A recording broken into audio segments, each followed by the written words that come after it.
China just launched its Strait Thunder exercises, surrounding Taiwan with over 30 warships, missile units, and fighter jets. The drills simulated a blockade and showcased advanced capabilities, sending a clear signal across the region. Days later, the US Navy responded by deploying one of its most powerful carrier strike groups, underscoring its commitment to freedom of navigation in the Indo-Pacific. But this confrontation is more than a display of military hardware. It's a dangerous chess match, where every maneuver carries global consequences. One misstep away from an uncontrollable flashpoint, the world is watching as the stakes escalate around Taiwan. China's military drills, a show of power or preparation for conflict. When the People's Liberation Army mobilizes its full spectrum of forces for large-scale drills around Taiwan, the message is unmistakable. Over a concentrated 3-day period, China's military orchestrated what it termed punishment exercises, a sweeping operation involving more than 30 warships, squadrons of J-15 fighter jets, advanced missile units, and cyber warfare teams. The official line described these maneuvers as defensive, but the reality on display was one of calculated power projection. Each element, from simulated maritime blockades to the overt deployment of sophisticated weaponry, was designed to emphasize Beijing's uncompromising position on Taiwan. The operational details reveal a layered approach to pressure. China's forces focused their activities along Taiwan's eastern and southern coasts, enacting scenarios in which the island could be quickly isolated from external support. Simulated blockades tested the PLA's ability to cut off supply lines and deter any foreign intervention. Taiwanese officials also reported coordinated electronic jamming and simulated cyber attacks to disrupt communications, highlighting the integration of multi-domain tactics. These actions point to a doctrine that prioritizes not just physical encirclement, but also the ability to undermine command and control, an essential factor in any modern conflict. The hardware on display during these drills underscored China's growing military sophistication. The J-15 fighters, operating from PLA Navy aircraft carriers, demonstrated the capability to conduct sustained sorties in contested airspace. Meanwhile, the presence of a range of advanced PLA missile units signaled readiness for rapid strikes against key targets. The seamless integration of naval, air, and electronic assets reflected a maturing operational command structure, one that is increasingly confident in its ability to coordinate complex, multi-domain operations near Taiwan. A particularly significant development was the simultaneous deployment of China's 2 operational aircraft carriers, Liaoning and Shandong, beyond the first island chain for the first time. These vessels, accompanied by a screen of destroyers and support ships, executed joint maneuvers that simulated air and sea strikes deep into the Philippine Sea. The Shandong carrier group in particular operated at distances as close as 230 kilometers to Japan's Miyako Islands and within 600 kilometers of Guam, underscoring the reach of PLA naval aviation. These movements were not only a demonstration of technical capability, but also a clear geopolitical signal to regional actors and the United States. The broader context of these exercises is one of sustained pressure and normalization of military activity. China's persistent airspace incursions and naval movements serve a dual purpose.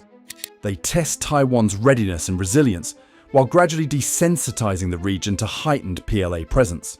For Taiwan's defense forces, this translates into continuous strain. Pilots, radar operators, and naval crews must remain on high alert, stretching resources and response times. At the same time, Beijing's leadership uses these operations to reinforce the narrative of inevitable reunification to its domestic audience. Timing is a critical component of China's strategy. The Strait Thunder drills followed a series of joint military exercises conducted by the United States, Japan, and the Philippines, which included training and patrol operations in the South China Sea. This tit-for-tat dynamic is increasingly evident. Chinese maneuvers are often scheduled in direct response to Allied actions, signaling Beijing's intent to match or escalate military posturing in the region. The cycle of action and reaction has become a defining feature of the security environment around Taiwan, with each side watching the other for signs of resolve or restraint. Chinese officials continue to frame these exercises as internal matters, insisting that they pose no threat to Taiwan or neighboring countries. However, the scale and sophistication of PLA deployments, frequent incursions near Japanese waters, and forays into the Philippine Sea suggest otherwise. These are deliberate tests, not only of Taiwan's defenses, but also of the resolve of its allies, particularly those protected by US security guarantees. The normalization of such operations serves to expand China's strategic footprint and challenge established regional balances.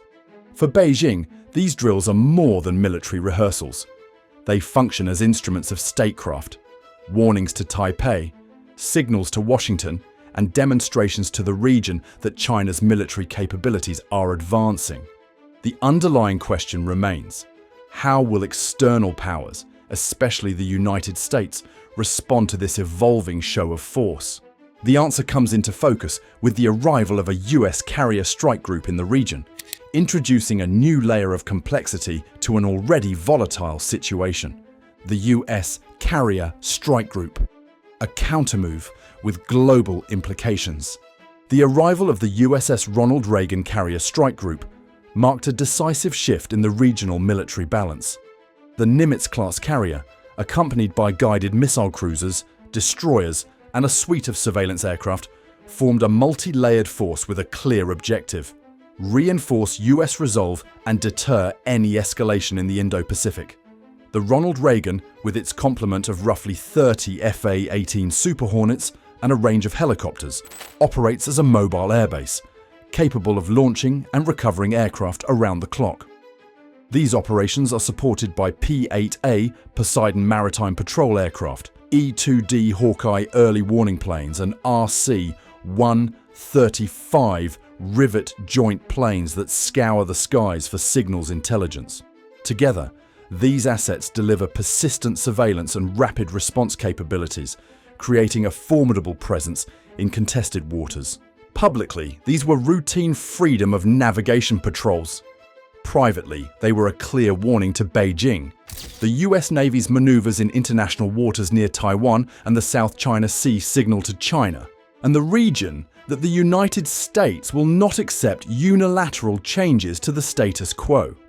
Each carrier launch, radar sweep, and anti-submarine drill serves a dual purpose: demonstrating operational readiness while underscoring the US commitment to its allies and partners. The strike group's activities are not limited to simple patrols. Joint drills with regional militaries, including Japan and the Philippines, highlight the interoperability and coordination necessary for effective collective defense. Encounters between US and Chinese forces in these waters are frequent and fraught with risk. Last year, some Chinese warships shadowed US destroyers within 500 meters, where a single navigational error could spark a collision. Chinese fighter jets have intercepted US surveillance aircraft operating near Taiwan's air defense identification zone, sometimes closing in at close range. These incidents illustrate the razor-thin margin for error in a theater where both sides operate with heightened alertness. Each maneuver, whether shadowing a destroyer or intercepting a reconnaissance plane, serves as both a test and a message, measuring resolve and probing for weaknesses. Beyond projecting power, these operations reassure allies like Japan and the Philippines that the Indo-Pacific balance endures. The USS Ronald Reagan's deployments have included coordinated exercises near the Philippine Sea and the Luzon Strait, areas critical to global shipping and regional security. In one operation, Japanese forces scrambled jets to operate in tandem with the carrier group, reinforcing the credibility of alliance commitments and demonstrating a unified front. These activities are designed not only to deter potential aggression, but also to build trust among partners who rely on US security guarantees. The technical sophistication of the Carrier Strike Group extends to its intelligence-gathering missions. RC-135, Rivet joint planes, Global Hawk drones, and other surveillance assets provide real-time data on adversary movements, mapping out the operational environment and monitoring for any sign of escalation. Each reconnaissance flight over international waters is tracked by Chinese forces, leading to a cycle of shadowing and counter-shadowing that increases the operational tempo for both sides. The presence of these platforms signals that every move is observed and every shift in posture is recorded, raising the psychological stakes of each encounter. Joint exercises with allies further demonstrate the US commitment to maintaining regional stability. The Ronald Reagan's participation in dual-carrier operations with the Japanese self-defense forces and other partners showcases advanced tactics, such as coordinated air defense and simulated maritime strikes. These drills involve dozens of vessels and aircraft, testing the ability to synchronize actions across domains and respond to evolving threats. The complexity and cohesion on display are intended to deter miscalculation by showing that any aggression would be met with a swift and coordinated response. The dynamic between US deployments and Chinese military activity is a cycle of escalation and counter-escalation. As Beijing increases the frequency and intensity of its own exercises, Washington responds with flexible deployments and enhanced operational tempo. The result is a pressure-filled environment in which both sides test boundaries and adapt strategies in real time. For Taiwan, this means living under the constant shadow of great power competition, with every drill and deployment carrying implications far beyond the island's shores. Amid these maneuvers, the underlying question remains: why does so much hinge on Taiwan? The answer lies in the island's unique role in global security, technology, and trade, a position that makes it the focal point of one of the most precarious standoffs of the modern era. Taiwan, the island at the center of global power struggles.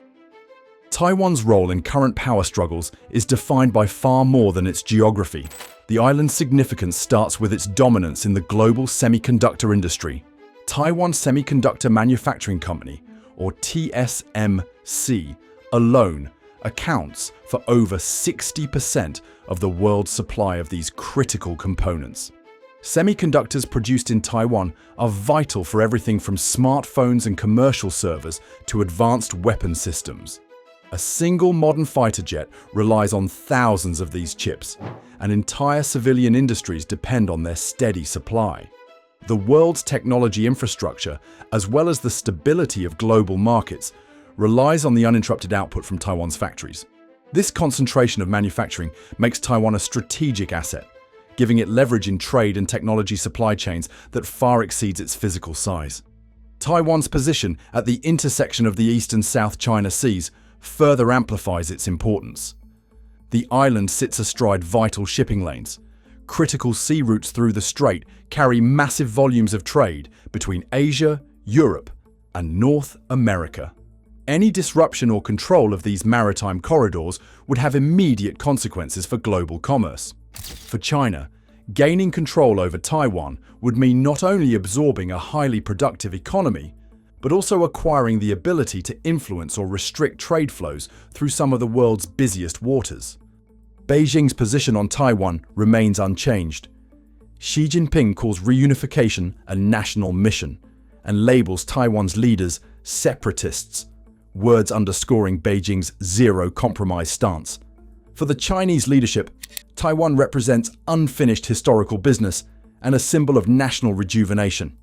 The official narrative frames reunification as inevitable and non-negotiable, making the issue central to China's domestic politics and international posture. On the other side, Taiwan maintains its own government, constitution, and military. Its population has consistently shown support for preserving the island's current status, with resistance to Beijing's reunification campaign growing more entrenched over time. Taiwan's democracy, forged under martial law and global isolation, now stands as a symbol of freedom in Asia. The government in Taipei positions the island as a defender of democratic values in a region where autocratic models are on the rise. For many in Taiwan, the threat of reunification is not just a political dispute, but an existential risk to self-governance and civil liberties. The United States plays a central role in this standoff. While it doesn't guarantee a US combat pledge, The 1979 Act mandates arms sales and defense planning to bolster Taiwan's security. This legal framework underpins a policy of strategic ambiguity. Washington supports Taiwan's ability to defend itself and works to deter any unilateral changes to the status quo, but it stops short of making explicit commitments to direct military intervention. US arms sales have included advanced fighter jets and missile systems, and ongoing defense consultations focus on ensuring Taiwan's readiness for potential conflict. This approach is designed to maintain regional stability while managing the risk of escalation with Beijing. The stakes in the Taiwan Strait extend beyond military calculations. If China were to assert control over Taiwan, it would gain direct leverage over the global semiconductor industry and the critical supply chains that depend on it. This outcome would shift the technological balance, granting Beijing significant influence over advanced manufacturing, civilian technology, and military hardware worldwide. The political consequences would be equally profound, redrawing the security landscape of East Asia and challenging the network of alliances and partnerships built by the United States and its allies. Taiwan's significance is not just economic or geographic. The island has become an emblem of democratic resilience, standing in sharp contrast to the centralized authority of its neighbor. This symbolic role adds another layer to the confrontation, turning the Taiwan Strait into a test of competing political systems as well as strategic interests. As the military build-up continues and diplomatic rhetoric hardens, the risk of unintended escalation grows. The contest for influence over Taiwan is not limited to displays of force or economic competition. It plays out daily in the form of military maneuvers, psychological operations, and persistent efforts to shift perceptions both within the region and around the world. In this environment, the line between deterrence and provocation is thin, and the consequences of a single miscalculation could be immediate and far-reaching. The reality on the ground is one of constant tension, with both sides probing for advantage and testing the resolve of their opponents. In such a charged atmosphere, even routine encounters between military forces can carry outsized risks. Close calls and the escalating risk of miscalculation. Close calls now define the daily reality in the Taiwan Strait and surrounding waters, as the risk of miscalculation steadily rises with each new encounter. The pattern is clear. As China expands its naval and air operations, the space for error narrows, and the consequences of a single mistake grow more severe. These incidents are not hypothetical. They unfold in real time, testing the professionalism and restraint of everyone involved. For the first time, the Shandong carrier group pushed within 24 nautical miles of Taiwan's coast, the closest approach ever recorded. The maneuver was a calculated show of force, signaling the PLA Navy's capacity to operate at the very edge of Taiwan's defenses. Taiwan's response was immediate. Warships and fighter aircraft were dispatched to intercept and shadow the Chinese task group. As J-15 fighters launched from the carrier to simulate airstrikes and air superiority operations, both sides maintained a tense standoff, each monitoring the other's moves and preparing for any shift in posture. The scale and frequency of these operations only amplify the danger. In the first half of 2025, PLA jets crossed the median line over 1,000 times, erasing what was once an informal buffer and forcing Taiwan's air force into a near-constant state of readiness. Every sortie brings with it the potential for a misstep, an unexpected maneuver, a misread signal, or a momentary lapse in judgment. These are not abstract risks. Chinese ships have tailed US destroyers as close as 500 meters in the Bashi Channel, while J-15s intercepted Japanese P-3C patrol planes near the Bonin Islands. Each near miss a reminder of how quickly routine ops turn dangerous. The human dimension of these encounters cannot be overstated. Radar operators and pilots face split-second choices. Mistaking a lock for an attack could trigger a cascade of responses. In an environment where electronic warfare is common and radar locks are interpreted as potential threats, the pressure on personnel is relentless. The decisions made in these moments are shaped by training and protocol, but also by fatigue and the psychological strain of operating under the constant threat of escalation. The chain reaction from a single misinterpreted signal can move rapidly from cockpit to command center, with little time for measured judgment. This psychological warfare extends beyond the cockpit or the bridge. The persistent proximity of adversarial forces creates an atmosphere of suspicion and tension. Every maneuver is scrutinized, every radar sweep analyzed, and every response weighed for its potential to either de-escalate or provoke. The normalization of these high-risk encounters, what some see as routine, does not reduce their danger. Instead, it breeds complacency and increases the odds that an accident or misunderstanding will be met with force rather than dialogue. China's approach is deliberate. By sustaining a high operational tempo and conducting frequent incursions, Beijing tests the resolve of Taiwan and its partners, seeking to wear down defenses and acclimate the region to a new status quo. The more these encounters are normalized, the easier it becomes for China to assert its presence and challenge long-standing boundaries. Yet, this normalization is inherently unstable. The margin for error shrinks as the number of actors and the complexity of operations increase, setting the stage for miscalculation on a scale that could quickly spiral out of control. These developments underscore the global implications of every incident in the Taiwan Strait. Here, one misread signal isn't just local drama. It could cascade into a conflict affecting every ally and economy linked to the Taiwan Strait. The world's most advanced militaries operate in close quarters, their actions shaped by both strategic calculation and human fallibility. In this environment, the risk is not simply that a war could start by design, but that it could erupt by mistake, an outcome with consequences far beyond the immediate region. The Taiwan Strait stands as a proving ground for the world's security architecture, its stability hanging by the thinnest of threads. What unfolds here will test not only military readiness, but the capacity of global powers to manage risk and avoid catastrophe. Against this backdrop, Taiwan emerges as the embattled hero. Its semiconductor industry alone supplies over 60% of the world's chips, making it a linchpin in global technology and security. China stands as the relentless challenger, pressing its claims through military maneuvers and economic pressure. The United States and its allies act as mentors, supplying arms and strategic support while navigating the risks of deeper involvement. The question remains, will the hero prevail without falling into the abyss of war? If you found this breakdown useful, let us know your thoughts in the comments. How should the world respond in the Taiwan Strait?